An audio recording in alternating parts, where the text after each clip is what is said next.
mikir jaman semono, aja sombong ning ngelingono karo jaman duk nalika kowe ngrekoso gendong Swatama, kowe barang neng prapatan. Kowe ora dikukup karo wong Astina, kowe seprene iki dadi kere, Dur. Wus. Jangkar karo aku, jangkar ora kuwala tuwa aku mbangane kowe. Bagong sabar le. Engko ndak malah ora apik. Wis meneng ra kowe? Tendian tenan kowe. Bapak apa? Bapak dibelani ora krasa. Wis saiki pikiran sapa sing sayang karo kowe? Hah? Kowe dunekke Durna, Karang Kadempel tak gawe sungsang bawana bali. Sing maju ngadepi Durna mengiki putramu David Bagong.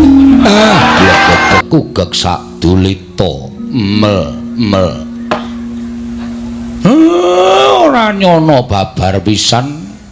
Nuwun sewu ing atasipun namung sak sudung kula kemawon. Iki kerawuhan para lancur Pandhawa. Ndara Antasena, kula ngaturaken bekti kula ngatur nggih, Den. Kakek Semar tak tampa tiba padha-padha. Dosa apa ing bakal tak sandhang yen aku nganti wani nampa sembahing kakekne Semar. Ning gandeng jejering aku kuwi dianggep minangka dadi bendaraning kakekne Semar. Mula sembahing kakekne Semar tak tampa ning tiba padha-padha, mongko sok baline wae aku ngaturke sungkemku katur ngersaning kakekne Semar. Niki sami mawon sampeyan niku ora gelem nampa napa sing kula aturke. Ning sampeyan ajeng jlomprongke kula, Gusti. Jlomprongke perkara sing endi? Sampeyan kula aturi sembah ora nampa, sampeyan ngaturke sungkem. Monggo kula niki ming drajating batur. Kula niki ming drajating Panakawan. Sampeyan bendara kula kok ngaturke sungkem kalih Semar. Nek kula wani nampa dosa selawase urip sing kula sandhang. Sungkemku ora perkara derajat pangkat sing disandang dening Antasena apa dene kakekne Semar. Ning sungkemku sungkeme anak, sungkeming putu karo wong tuwa. Kuwi ora ana walang sangre kae. Aku minangka dadi dianggep anak ya gelem, dianggep putu aku ya trima, aku ngaturke sembah sungkemku karo wong tuwa. Nek ngoten cetha. Kula tampa mboten kanthi wigih ringa-ringa. Dipun sekecaken lenggahipun wis ora kurang kepenak praptaku ana ing Karang Kadempel kene kae. Ndara Gatotkaca wilujeng, Den. Yo, Siwa Semar. Tansah pinayunganing kawidadan liring sami kala. Aku ngaturake pudya pangastawaku katur ngersaning Siwa Badranaya. Kula tampi dawah sami-sami. Ndara Antarja kula ngaturaken bekti kula kunjuk. Yo, Siwa Semar. Ndak tampa tiba padha-padha aku ngaturke salam taklimku katur ngersaning Siwanaya Ntaka. Nggih kula tampi, Ndara. Gus Ndara Abimanyu. Sampeyan kok lenggah ngandhap. Iya, Siwa Semar. Merga ning kene lenggah Kakang Mas Pringgondani, Kakang Mas Jangkar Bumi. Apa dene Kakang Mas Ngrandu Gumbala, Kakang Semar. Nggih. Niku tegese sampeyan ngetokke tata krama unggah-ungguh sampeyan kali kadang-kadang reda sampeyan. Wilujeng, Ndara. Tansah pinayunganing kawidadan liring sambi kala. Siwanaya Ntaka. Aku ngaturake pudyas tawaku wae katur Siwa Semar. Nggih. Kula tampi dawah sami-sami, Ndara. Sami dipun prayogakaken anggenipun sami lenggah wonten ing pendhapi padukuhan ing Karang Kadempel. Ndara Antasena, Ndara Gatotkaca, Ndara Antarja, Ndara Abimanyu. Nala Gareng Petruk Bagong kowe aja ninggal tata krama. Ngaturna sembah karo bendaramu, Ndara Antasena.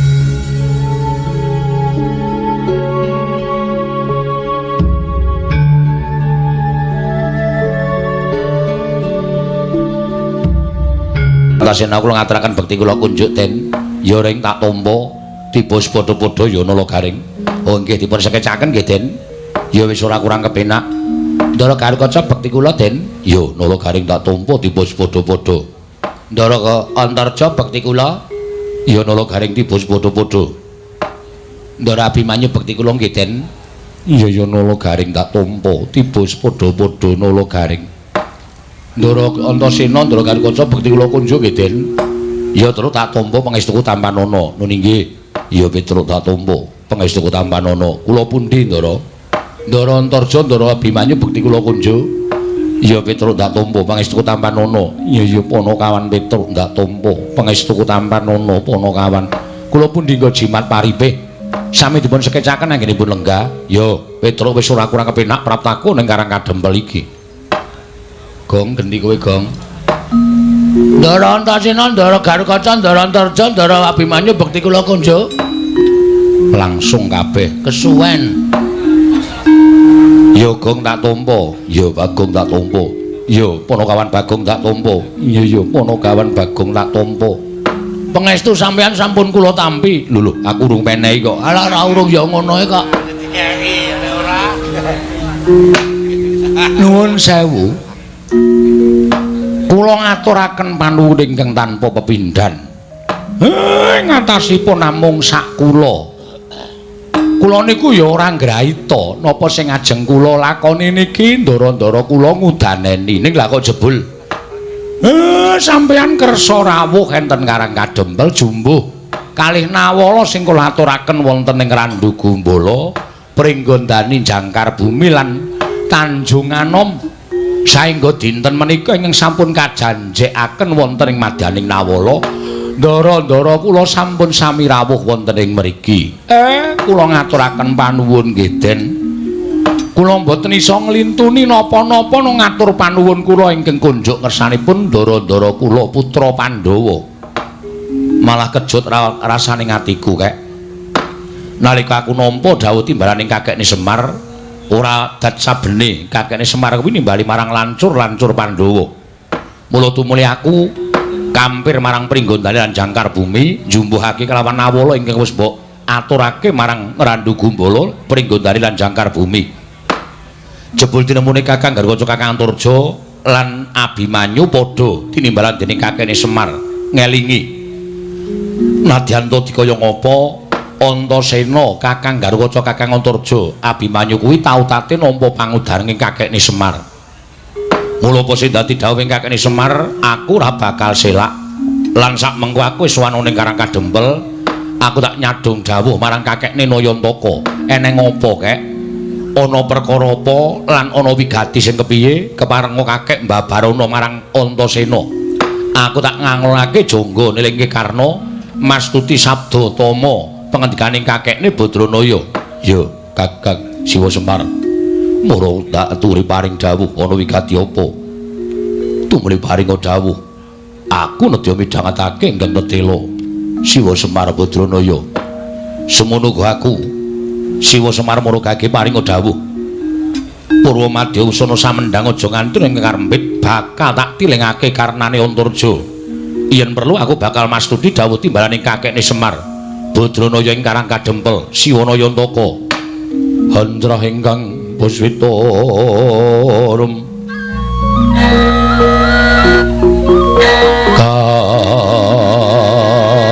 kasiliring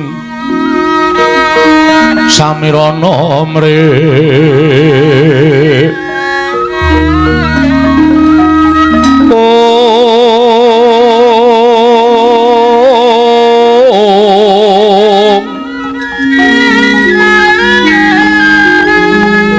sekal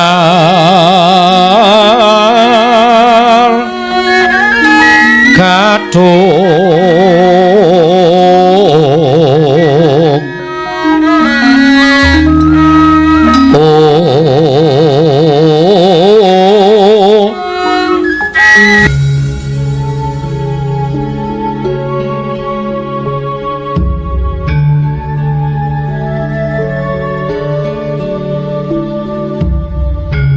ngas kandhanya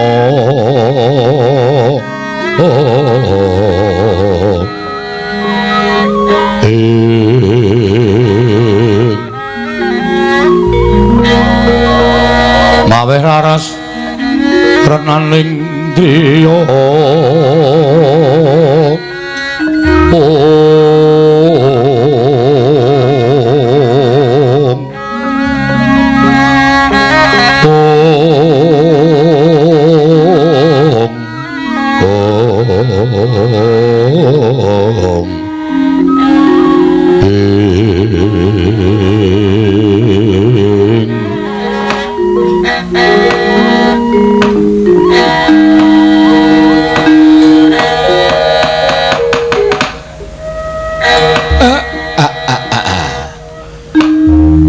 Sing sepisan kula ngaturaken panuwun sing tanpa pepindhan. Dene lancur-lancur Pandhawa, ndara-ndara kula sampun kepareng rawuh wonten ing Karang Kadempel. Lah ing ngangka kalih napa ta sababe kok nganti ngatasipun namung sak kula kemawon wantun ngrawuhaken boyongi dhateng pepunden-pepunden. Niki merga enten gandeng cenenge kalih lelakon sing kula lakoni. Nalika dinten Anggara kasih kula nglakoni carane Nalindra sare naritis sesemek ron Rajamala bebantal bata sarimbak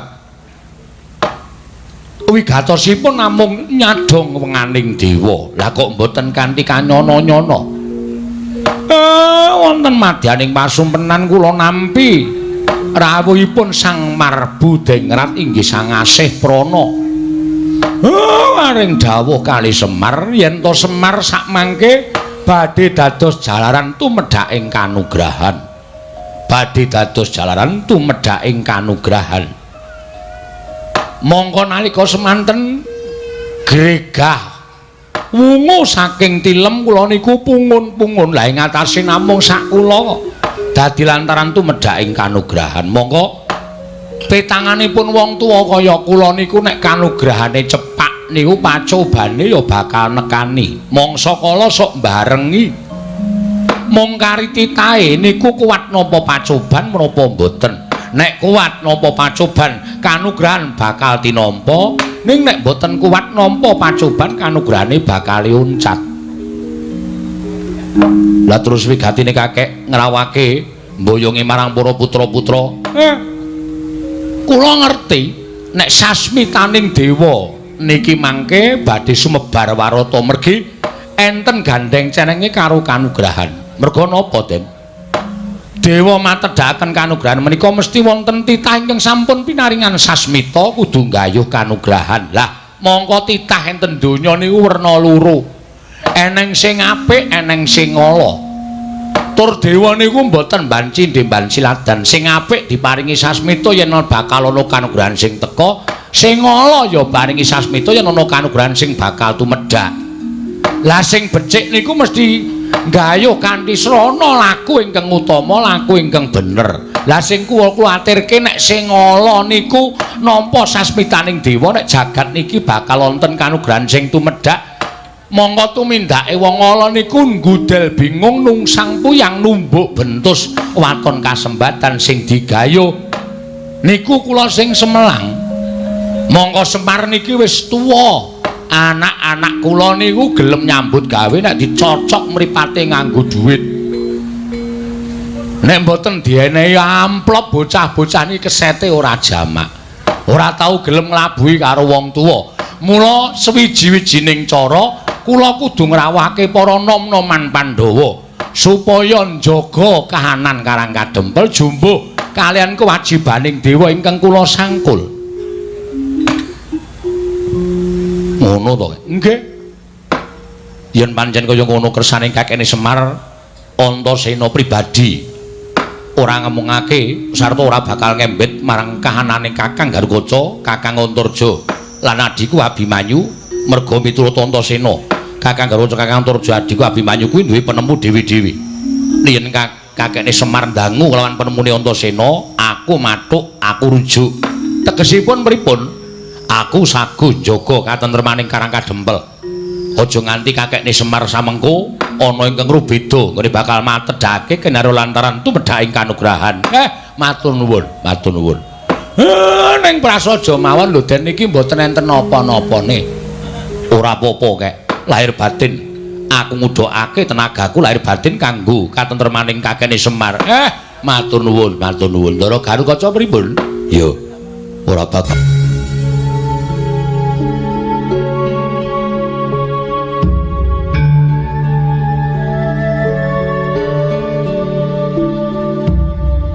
bakal aku rubu-rubu gedang karo penemune Dimas Antasena. Ning rumangsane yen Gatotkaca kuwi tau tate nampa pangudange Siwa Badranaya. Mula besok kapan nggonku bakal abuh lawan Siwa Semar kejaba mung dina iki. Ora bakal wegah aku ngata marang katentremaning Karang Kadempel. Matur sembah nuwun. Ndara Antarja, aku semono uga ora bakal wegah mo. Aku bakal melu karo adhiku Antasena karo adhiku Gatotkaca gawe tentreming Karang Kadempel mbok menawa ana dom sumurping banyu lan payu-payu ingkang bakal katempuh ing samirana ngiriguda marang Siwana Yantaka ngene bakal matedhake kanugrahan. Wah, matur nuwun. Lha Abimanyu mboten sah kula suwuni priksa mesti kemawon nderek kalian Kang Raka. Semono uga aku bakal melu marang Kakang Mas Antasena Siwa Semar. Matur nuwun, matur nuwun. Nala Gareng, kowe piye? Putra-putra Pandhawa, lancur-lancur Pandhawa. Kuwi bendaraku sing wajibe aku labuh karo ndara-ndara kuning dina iki. Ndara-ndaraku labuh karo bapakmu. Kowe minangka dadi anakku kowe piye? Nek kira-kira bapakmu iki ana ing Singgirigoda, ngene bakal dadi lantaran tumedhaking kanugrahan, kowe piye? Duwe apa nemu? Awakku iki lagi anget Pak. Awakku iki lagi ra penak.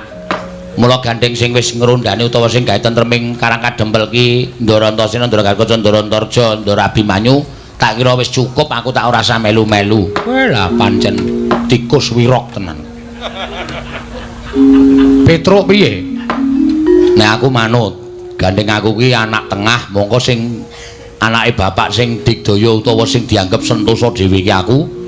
Nek kira-kira aku dibutuhke aku siap, Pak. Syukur lah kaya ngono kuwi. Iso njunjung derajate wong tuwa. Bagong piye? Aku anane ming sendika, Pak. Waton wis mateng. Wah, jan Bagong ya. Maksudnya piye ta, Truk? Lah kowe iki mau ngrungokke ora? Ora. Lho. Lah kowe iki melu ki ngopo? Lah ya nggo genep-genep e. Bapak ki arep dadi lantaran tumedhaking wahyu. Wahyu apa? Ambo, bapak urung paring dawuh. Bapak kuwatir merga sing disasmita entuk wahyu ki mesti karo dewa piranganing piyai loro utawa menungsa loro sing pambegane ala lan becik. Nek sing becik mesti nggayu wahyu sing apik-apik, nek sing ala mesti penggayuane wahyu mesti ngawu gawar ngawur. Lah kuwatiring bapak nek mengko terus ngawur ning Karang Kadempel meksa karo bapak supaya menehake wahyu, kuwi sapa sing kudu njaga katentremaning bapak. Ngene wae, apike saiki anu wae Truk, nyewa linmas. Lho. Kok nyewa linmas piye to? Keamanan ketentreman ki nang tanganing para bapak-bapak sing wis kejebak dadi linmas. Aku ki anake Semar e. Wajibe aku ki dilindungi. Wis Petruk rasa rembugan ro Bagong. Ndak malah saya buyer sirahe bapak. Bocah goblok ora dong ning sok keminter suarane seru ning waton seru ning ora nganggo dipikir. Aku anake sapa? Anakku. Berarti aku nek goblok iki turun kowe. Hus. Bapakmu ki mbiyen aku ki ya sekolah. Padha aku ya sekolah. Meng bapak ki sekolahe luwih dhuwur tinimbang aku luwih cendhek. Lah sing tok banggake apa? Lho, madang. Wah. Wis Gong, wis ora usah omong. Nek ora omong ya ora usah ditancepke nang kene. Tancep kene kena kon ora omong. Ya wis ya wis. Ora usah digagas. Lah, terus wonten malih, Ndara. Ana meneh kepiye kae? Enten malih sasmitaning jawata ingkang sampun kula tampi. Enten malih sasmitaning dewa sing kula tampa. Kula niku mung drajating batur. Kula niku mung drajating Panakawan. Nek mestine kula ditimbali ratu niku mempere pancen kudu kaya ngoten. Ora eneng kok Semar kok ngaturi rawuh Nalendra niku kula mboten wantun. Lah terus mongko sabdaning dewa tumedhaking kanugrahan menika mangke menawi Ndara kula sinuwun Kresna, sinuwun Baladewa, sinuwun Puntadewa pun sami kersa rawuh enten Karang Kadempel niku badhe katandha tumedhaking kanugrahan. Lah niki rak kula bingung to. Nek kula ngaturi rawuh ndara-ndara kula para Nalendra Semar dikira wong batur celandaan, ora ngerti tata krama, anggepe apa luwih-luwih sing do ngrasani karo Semar. Semar kae anggepe apa? Ming gedibal kok ngrawuhke Nalendra iki ora ngilo karo gitoke. Bener kawula kuwi. Bagong menengo sik. Kowe menengo sik to, Gong ora? Hah? Mula kula ewuh kaya. Lah niki gandeng niku wong tuwa-tuwa sampean. Niku pripun carane supaya sami rawuh enten mriki? Merga nek sinuwun Ngamarta, sinuwun Kresna, sinuwun Baladewa mboten kersa rawuh lan mboten ninggal rawuh teng Karang Kadempel, wahyu niku mboten badhe mandhap wonten ing Janaloka tinampi satunggilipun titah ingkang sampun katarimah gesangipun Ndara. Ratune Ratu Utama Pati-pati lino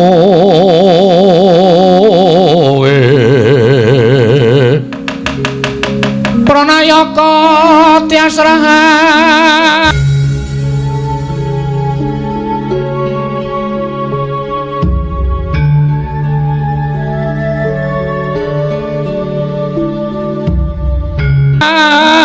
Arjo Panagare becik-becik parandene tan dadi taliasing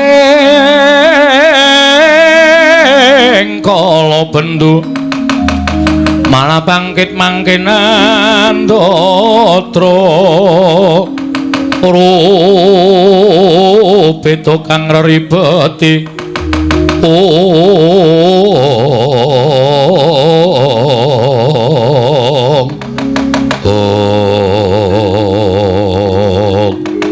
Dintrim madyaning padukuhan Karang Kadempel nalika semanten sangganing para putra dadya kendel dupi midhangetaken sabdanipun kula Semar Badranaya senadyan para kawula datan wonten ingkang sami anyabawa bebasan gegodhongan tanan ngobah sami rara datan mampah kaperbawan pangandikaning Kyai Nayantaka tuhu pusaka ingkang bisa kandha jimat ingkang bisa ngucap nalika semanten kasaru geger njaba sami alok yen ana wadyabala ingkang nasak wonten ing padukuhan Karang Kadempel datan sanes kejawi namung wadyabala saking negaring Astina Kapandikan Begawan Durna Tuwintekana Patih Harya Senguni ingkang minggah wonten ing pendhapi padukuhan akarya cingak kang samya mulan mangrombaing para kawula kanca piyak ana piyai rawuh wenehi dalan to wenehi dalan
Sinongwati jagat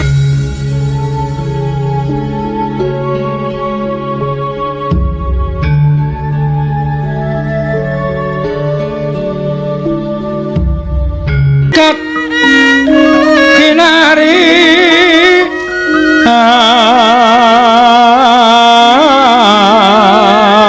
among mbak lumembak ombak ing samudra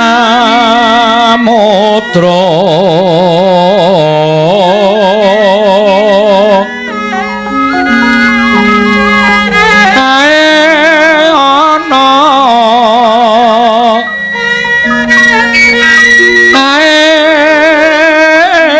ana bale lumut ambrakanggeng awito denceng dencengan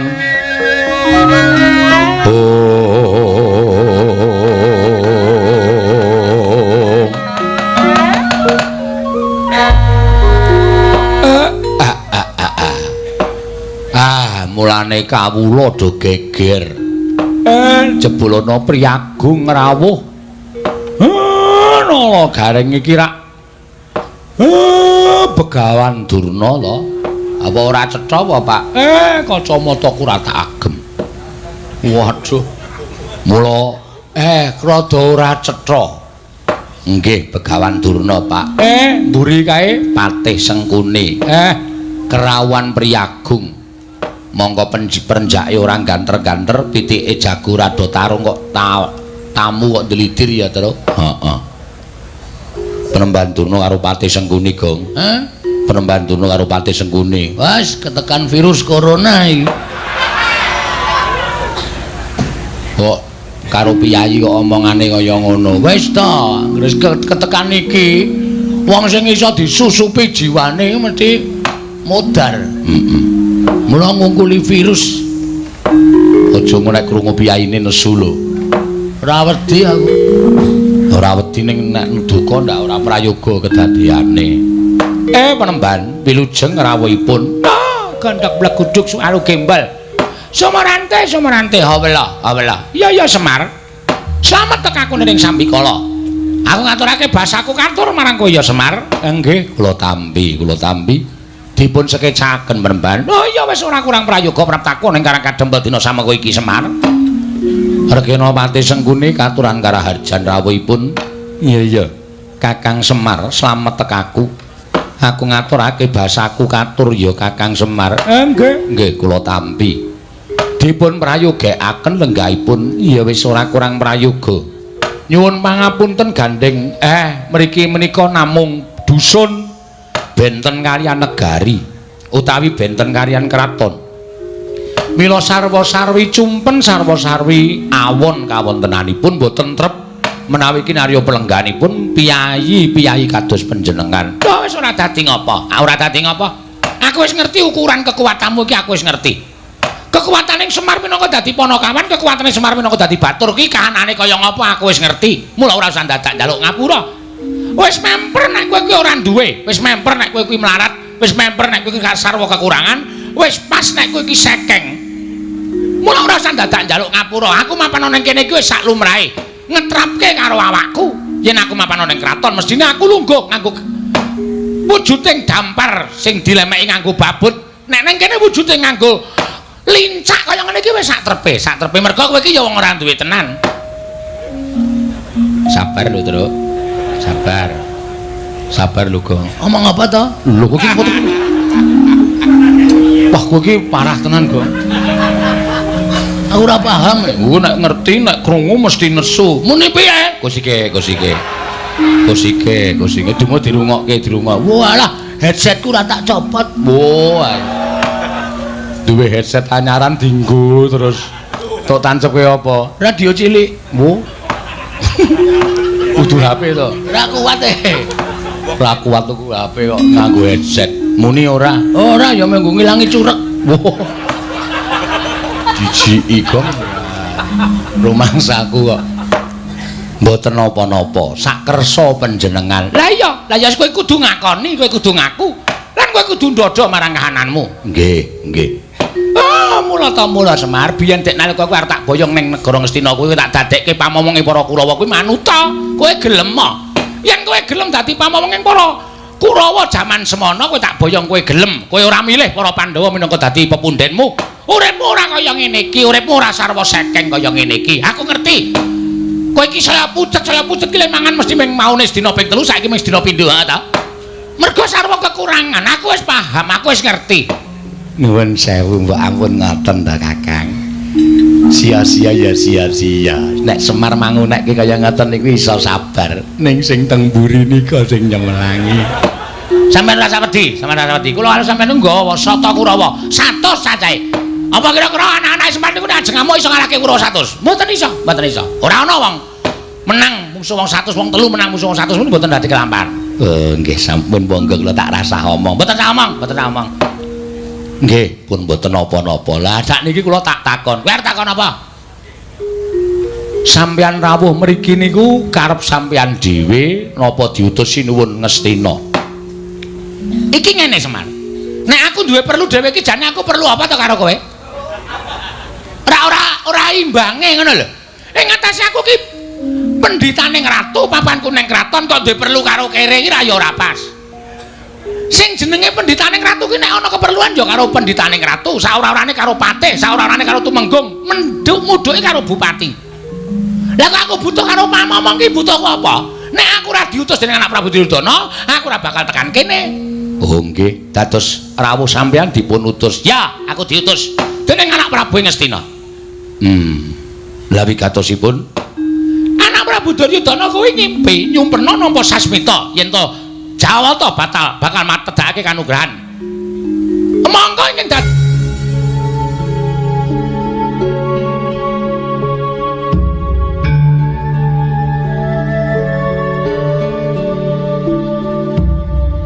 dadi lantaran tu medhake kanugrahan mau ora kejaba mung kowe Semar. Mula tumuli anak Prabu Ngastina utusan nglawan aku. Ndangu nglawan aku ditimbali sowan ning negara Ngastina. Ing wigati aku supaya prapta ning Karang Kadempel lan nakokke babakan wahyu kuwi mau. Lah, gandeng kowe wis ngerti apa kang dadi wigati ning Begawan Durna? Saiki kowe prasaja karo Begawan Durna. Wahyu mau jenenge apa? Yen pancen wis wujud jenenge lan ana keterangan ing kegumathok, aku njaluk wenehna karo aku, wahyu bakal tak bayang menyang negara Ngastina. Kuwi wigatine. Dene sak banjure nek kowe nuduhake wahyu mau jenenge apa? Slamet uripmu. Dene ora? Oh, nuwun sewu lho Semar. Aku wis diparingi Purbawasisa dening anak Prabu Duryudana. Aku mung duta kok ora mung duta kongkonan, ning duta ngrampungi karya. Dadi nek upama kowe nyelaki sarta kowe ora gelem nuduhake apa jenenge wahyu lan wigatine wahyu mau tumanjane ning endi sarta ora entuk tak boyong, oh aja takon dosa apa kelakon. Durna nggunakake cara-cara sing kasar, Durna nggunakake cara-cara sing ora prayoga supaya kowe bisa menehake wahyu mau tak boyong menyang negara Ngastina. Wis kuwi wae sing dadi omong aku. Kokean ndak ora ana perlune. Mergo aku nek omongan karo kere iki tak batesi. Kurung ora kok. Heeh. Nesu ora kowe? Ora. Semar dunekke ngono kuwi kira nesu. Semar iki kere tenan ora? Ayo kere tenan. Ayo wis. Ngono kok digawe angel. Wong aku melu Semar iki getun kok. Lho. Getun mergane. Saiki tak takon, Semar iki ra kudune jarene wong-wong kuwi do ngandhake Semar ki titising sanggiwange Semanta. Ismaya. Hah? Ismaya. Ada dewa. Endi nyatane? Anak dewa kok saya kere. Kowe karo aku omahe saya cilik. Nggo ngragati sekolah anak-anak. Piye wis kuwi? Aku ki jane getun upama ana sing ngepek aku dadi anak-anak aku trima melu sing ngepek aku aja. Ning angsare gedhe. Aja didelok saka bandane, aja didelok saka ukuran bondo donya lho derajat pangkat. Kowe melu Semar ayem to? Ora. Ayem ngono. Ayem apa wong utange wae kok ayem. Petro, dalem Pak. Bagong aja tok jak omong, lak banen cangkeme. Saya suwe kok neng ati saya ngregetke. Kok sik do meneng aku tak wangsulan. Nggih, ngatos-atos lho Pak, ngatos-atos lho Pak.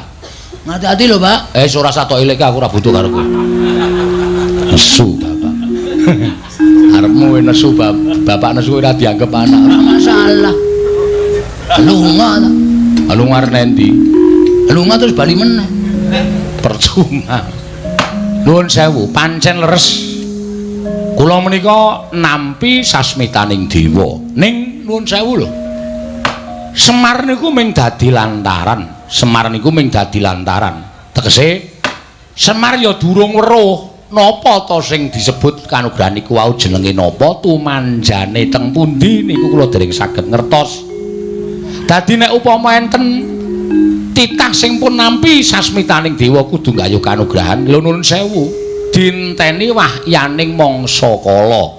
Mangke nek kula wis entuk sasmita saka dewa, nek pancen kula wis diparingi sasmita, iki lho titah sing kudu nampa kanugrahan, iki lho sing titah kudu nampa kanugrahan menika mesti kula paringke. Tur nuwun sewu lho Penemban. Wong gayuh kanugrahan kok njaluk niku cara pundi kula tak takon. Wong gayuh wahyu kok njaluk niku cara pundi kula tak takon. Selagine ngelmu mawon kelakone kanthi laku lekas lawan kas tegese kas nyantosani setya budya pangekese durhangkara. Ngelmu niku nek ora dilakoni lakune ora ana tumanjane apa-apa. Ngoten. Lah niki wahyu. Mongko akeh para nimpuna, para surjana sarjaning budi, akeh para pinter, akeh para kaki-kaki, akeh para sepuh sing golek wahyu niku direwangi priyatin, direwangi tapa brata, direwangi tapa. Apa to sebabe disebut tapa? Niku ngrasake wong sak tata apa-apa. Tegese ngrasake wong-wong ora duwe, ngrasake kaya dene wong sing kekurangan, ngrasake kaya dene wong sing ora kecukupan. Wong popo. Ngoten. Lah wigatine napa? Resik jiwa lan ragane. Sing jeneng menungsa niku mboten wonten sing suci, mboten ketang sithik mesti kelepetan dedusan. Supaya dadi wong suci niku kudu nglenggana dhateng sakengreh dosa sing wis dilakoni, sranane kudu masuh lair lan batine. Kanthi sarana priyatin, mboten kok priyatin to apa brata niku njaluk karo sing mbau reksa, sing tunggu kali kene aku wene ana kekuatan, sing tunggu guwa kene aku wene kekuatan. Mboten, ning golek papan sing sepi, sing ora ana swara apa-apa supaya gedhekke nggone wiridan ngagengaken asmaning Gusti supaya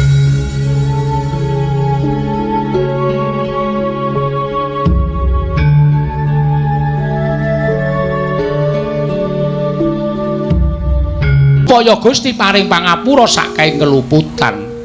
Niku nek wis resik niku lagi entuk wahyu niku pantes. Angka 2. Wong kedunungan wahyu niku nuwun sewu, nek satriya ya kudu netepi kasatriyane sing kanthi apik, netepi kewajibane sing kanthi becik.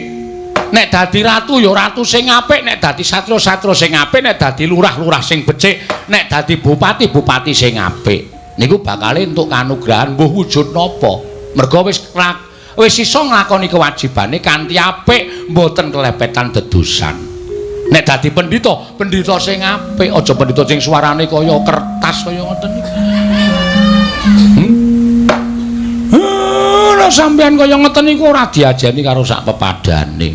Sing diajeni ming serban kali ketu sampeyan le putih. Ning ati sampeyan lecek, ati sampeyan kebak wulu. Ati sampean kebak drengki srei panasten patiopen dahwen niku mboten apik Penemban. Lan tur wong kedurungan wahyu niku kudu iso nglakoni 3 perkara. Mangrungokke mboten kula mejang karo pendhita ampuh mboten. Ning ming tukar kawruh, muga-muga kawruh Semar niku iso dienggo penemune Begawan Durna, iso dienggo tambahan ilmu sampeyan. Wong arep kedurungan wahyu kuwi duwe watak 3 perkara. Inggih menika wujudipun lila, wani lan kurban. Ngoten. Lila niku wong urip ning alam padang niku lila karo uripe kudu ikhlas, ngelingono. Nek urip niku ming sakderma diparingi, ora njaluk, ora ngemis, ora utang. Sing maringi sing gawe urip. Mula jroning urip ning alam padang niku nek diparingi urip niku kudu nampa apa anane, susah ya wani, lila, seneng ya lila, bungah ya lila, melarat ya lila, sugih ya lila. Aja sok ngresula. Mongko racak-racake menungsa niku diparingi seneng sithik lali ngucap syukur. Ning nek diparingi rekoso 2 dina, le nyebut sing gawe uripe nganti telake garing. Hadan. Nggih napa mboten? Terus saniki kula tak takon, korban utawa wani, semang-semang samar-samar mengko gek menika mboten badhe sumanding. Nek wis urip teng alam donya niku napa sing ajeng mang tindakke niku aja dipasrahke karo sak pepadaning urip. Ning pasrahno karo sing gawe jagat, merga sing iso ndakwa, merga sing iso menehi dosa lan kanugrahan niku sing gawe jagat. Upamane kula ajeng tumindak mitulungi karo maling niki angel digagapi. Ngoten. Maling niku salah. Maling niku kleru, ning kok tak tulungi. Mergane sareng kula takoni apa sebabe kowe maling? Merga wis ora duwe kepinteran, ora iso nyambut gawe, mongko anake kejet-kejet arep mati. Wong maling sing tanggung jawab ki maling goleki sandang pangan anak sing arep mati ngoten niku nek ditutuki wong napa sampean mentala. Lah carane lek kula nulungi ya iki barang colongamu balekno. Nek kowe butuh apa-apa njaluk aku. Ora ketang aku ora duwe ning sing becik anakmu tetep urip. Hadan. Nggih mboten? Sing kaping 3 niku korban. Korbaning lahir, korbaning batin. Korbaning lahir menika dana driyah, weweh, tetulung dateng sak pepadane. Hadan.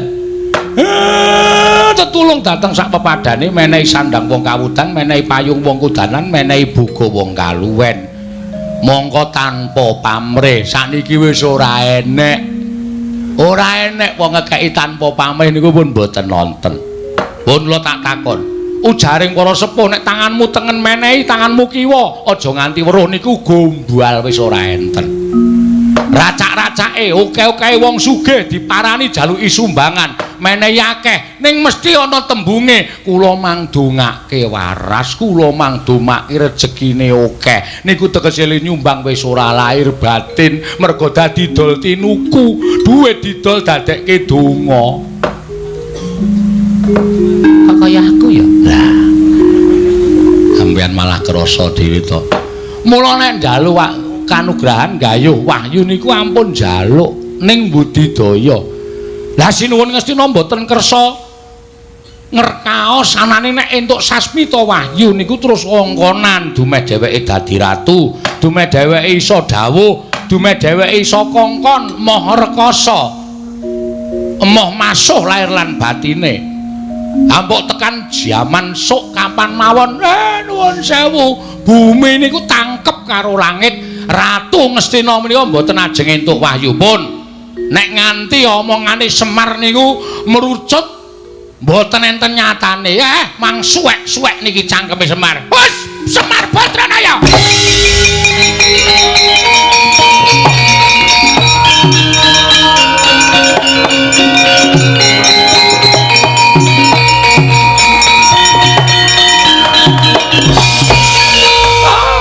Maning jajalan sukertaning bawana iblis lanat. Lah kok dadi kowe malah mejang karo aku, mulang karo aku ke barat kowe. Pintrajana langit kowe ora meneng karo Begawan Durna. Durna iki kondang pendhita monyor-monyor. Pira siswaku iki padha suwita marang pertapan Sokalima. Lah kok dadi kowe men getibal 17 rempono.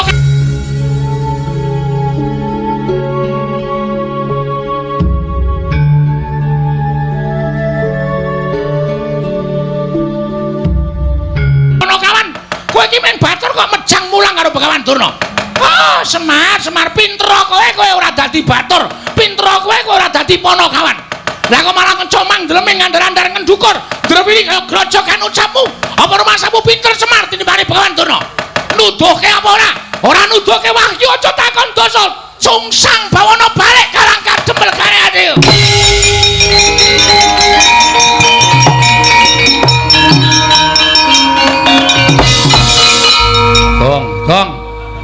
Gong. Kowe arep ngopo, Le? Bagong arep ngopo? Aku ora ngopo-ngopo mung nang kene kithok aku. Ya wis, ngegol-goli senengane. Aku ki arep nesu. Ya wis gek nesu. Sik, tak salin. Ya. Wah, nganggo koloran abang iki kostum duel. Oh iya.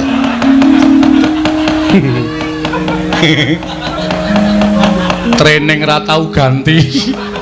Nganti nggon bokong tipis banget. Semrawang bokonge ketok. Apik to, Tru? Apik jempolmu mlocot ki ora. Nuwun sewu penemban. Nun amit pasang Kalimantan B tinebene leduni jumawahing tawang-tawang. Paripaksa kula majeng wonten ajengipun Semar Badranaya. Lho. Iki Bagong iki. Ha iya, kaya ngene Baladewa. Mangsane anggepe. Arep apa kowe? Mendelik mripatmu. Kowe arep apa? Arep mbelani karo bapakmu. Apa dianggapku wedi karo Bagong? Ayo, arep mbelani cara piye? Ngene, Mbah. Nuwun sewu ya. Sampeyan ki wong tuwa, nek ndek cangkem dijaga. Semelaku nek ditapuki wong ning dalan. Omonganmu iki sapenake dhewe, Mbah. Ora nganggo petungan, ora nganggo pikiran. Awal pertama sampeyan teko wis ngece omahe bapak. Bapak ki wong kere, omahe ya wis pantes kaya ngene iki, mula ya kuwate ming tuku lincah, mbayahe semen. Wong ki aja sok ngembe karo wong liya. Kowe sugih ki mbiyen ra diparingi karo Prabu Duryudana. Ha ya. Kowe saiki iso nganggo sandangan sarwa nganggo Pradamas ngono kuwi ta?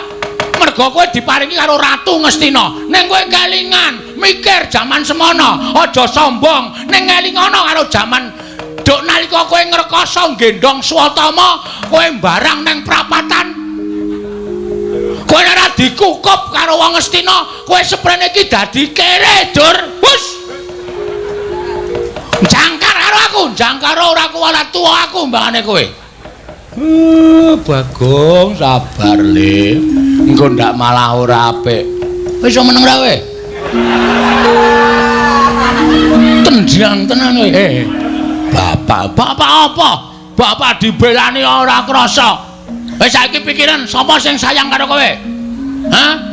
Kowe dunekke Durna karang kadempel tak gawe sungsang bawana bali. Sing maju ngadepi Durna ming iki putramu David Bagong.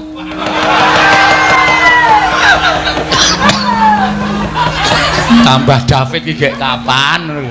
Hah? Ngerti ora? Kuwi anakmu sing gedhe dhuwur kuwi to ndel-ndelke kuwi men ketap-ketip. Kuwi sing kera kuwi.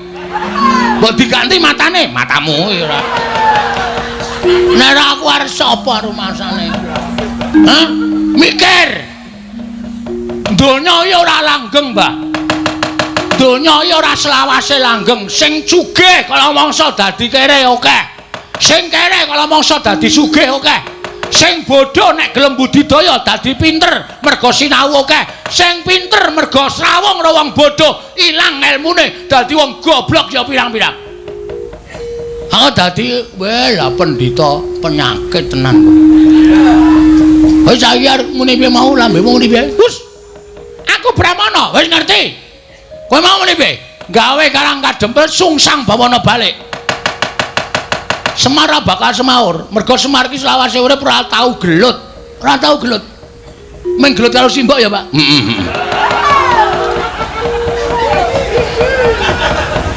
Sumo ya? Heeh. Aku nek weruh Bagong nek malah guyu dhewe. Cah kok mbuh uteke iki. Utekmu kowe. Otak kok utek ora. Ya sorry ora. Saiki ngene, nek kowe arep gawe sungsang bawana balik kanan karo kadempel. Bagong sing ora sarujuk. Aku sing depani Bapak Semar. Loh, yen ngono kowe wani karo Bagawan Durna. Apamu sing tak wedeni? Biyen tekan saiki Bagong ora wedi lho sapa-sapa. Aku tak golek rokok sik ya, Kang.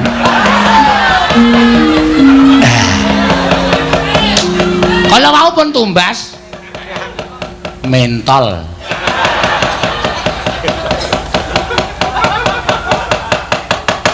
Tegese kowe mani karo Bagawan Durna sing tak wedeni apamu? Loh, nek pancen mani ayo le, papan wong neter kate dayan. Wah, lah iki gayeng iki, Gong. Dipikir sik le. Nek nganti Durna engko wani, Durna nggawa Kurawa. Ora wedi ora Kurawa. Ora wedi aku. Pokoke bapak ora sang menehi wayu karo Begawan Durna karo Prabu Duryudana. Yo rampungke nang kene iki. Kowe takon nang ndi papanon enter Kadedayan. Mbah. Lor kulon omahe bapak ki ana lapangan voli. Ayo neng kono ditemtoke. Kaya apa aku sing teng Karipati? Wah, ora minggat metu Jawaya tanti karo aku semet jasmu modar kowe.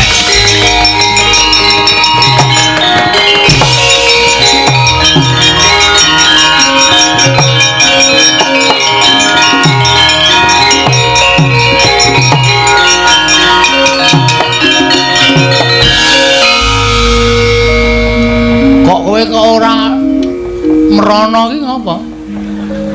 Lah ngapa? Merana kan ngapa? Lah mau rak nantang Durna to? Ya ditandangi. Modar apa? Si. Terus iki karepmu piye? Karepmu piye wis wani nantang kok. Sing penting Durna metu saka omahe bapak. Ane Durna gawe geger ning jaba, aku urusane wong jaba.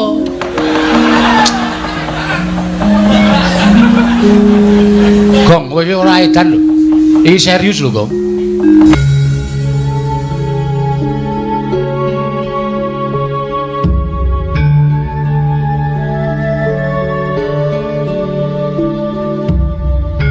Durna nggawa Kurawa 100 nek kon ngrusak Karang Kadempel tak kira ora nganti 3 kedheping netra Karang Kadempel mubal dadi geni. Kowe omongan kaya ngono iki rumasamu ora ngembet katentremane wong sak Karang Kadempel apa? Lho, maksud lu? Kowe wani karo Durna. Terus sing diancing digoleki kowe. Engko nek Durna metu ning jaba ngawe Kurawa, kowe ora ana, kowe ora gelem nandingi Durna. Durna saya nesu, Bagong ming lambene tok wani omong tok ora nyandhaki aku Kurawa. Kabeh omahe kawula dobong. Lah, kawula sing ora ngerti kentang ki mulih lelakon kelangan omah. Piye to? Caramu mikir piye to? Terus aku kan ngapa? Lho, kowe wis wani nantang ki metu njaba tandang ngono. Lah nak wani, nek ora?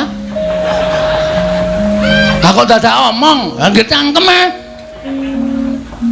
Wong dicang omong-omong, kowe iki ngapa? Sing penting wani sik perkara engko len nandangi mikir bangane kowe bapak dunakke Semar Karang Kadempel tak bumi angus kowe plendas-plendus gareng ki malah ora berubah sithik-sithik memangan kuaci wae ki mau krecak-krecuk nyemeng yang lem wis saiki piye carane kaya ngene piye kowe kuwi sing gagal temandang omong aku nek musuh Kurawa kalah sik ada ide aja apa ada ide apa? Putra-putra Pandhawa kan ngapa? Oh iya. Ndara Antarsena, Ndara Gatotkaca, Ndara Antarja. Lah engko to supaya Ndara Pandhawa ki do duka, aku sing gawe masalah. Sing gawe ukara aku. Carane, to tindak mrene sik. Ya kowe sing kono. Nuwun, Den. Yo. Sapa gong tamune? Begawan Durna. Ning pun metu, pun medal. Lho, wis lunga. Mpun sampean kan tindak mriku. Yo, ya sangu tak rono, nggih. Lah tenan ta, dintekke tenan ta. Lho, apa? Niki tempe niki lek goreng kula. Donggo jagongan. Wong tempe dipangan Bendoro kok ora entuk. Joli lho. Yo. Awi do mriki. Iya, ya aku tak mrono tak sowan bapakmu.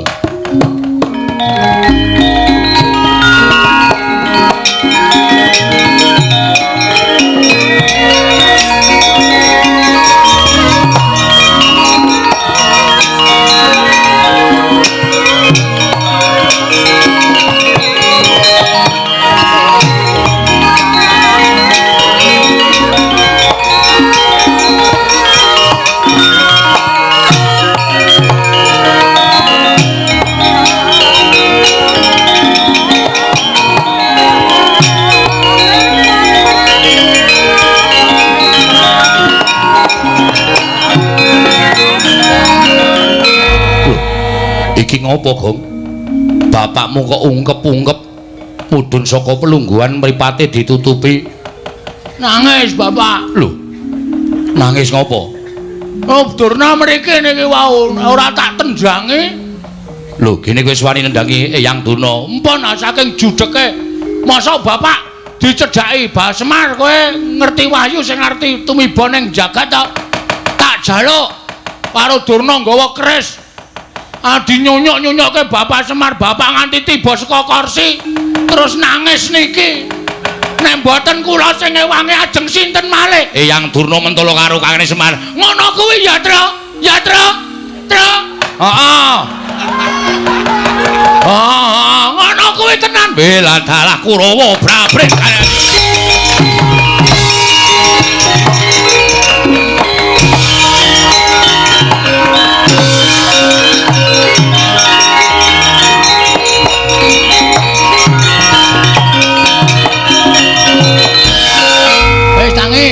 Tangi. Lah setan ki wong tuwa kok dijak Sandiwara. Sandiwara. Beres ta, Tru. Jaidan. Oh ya Idan, ora. Bapak kok tok mbruke tok jengkengke. Nanti kaya bulus, bulus dengkulmu.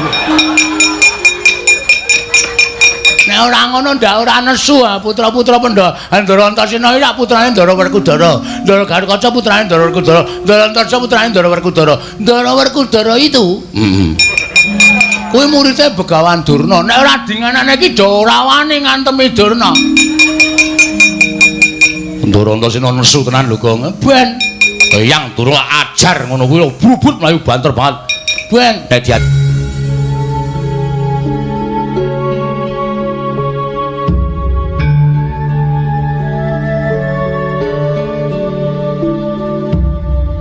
diajar tenan ya men nek Eyang Durna lara wis kuwi sing tak jangka nek nganti engko dinyunyuk nganggo banyu sungut kae nyut Durna klekar mati aduh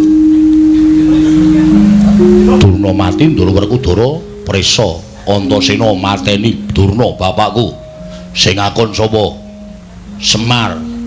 Semar dipularasara karo Durna. Semar ngaku, aku mung dikon Bagong, kowe goleki Ndara Werkudara. Mbok cangkeme sing apik, Tru. Ora usah ngedeg-degi ngono kuwi lho. Wis skenario-ne sapa? Apa? Skenario-ne sapa? Skenario. Skenario sapa? Ayo kuwi jalan ceritane kok ngono kuwi. Ora. Wis pokoke aku engko tanggung jawab. Bagong dalem Bapak. Wah. Ngono kuwi lho anak ki ngono kuwi. Nek iso ya kowe aja meneng bae. Terus kowe obah. Iya. Maju apa mundur? Tegese obah kuwi kowe ngewangono karo ndara-ndaramu kae ndak dikira kowe anak sing ora tanggung jawab. Terus iki kok ngapa iki? Iki ngapa iki? Ayo petruk barang. Kae tekle dengkulmu melacat. Aku ya temandang ya wani, sing baku anak-anakku kabeh do temandang karya ora usah dadak wigire ngoringa. Kurawa diundurke, ndara-ndaramu kae dibantu aja meneng bae aja enak-enak nggih. Ngestaken dawuh, Pak.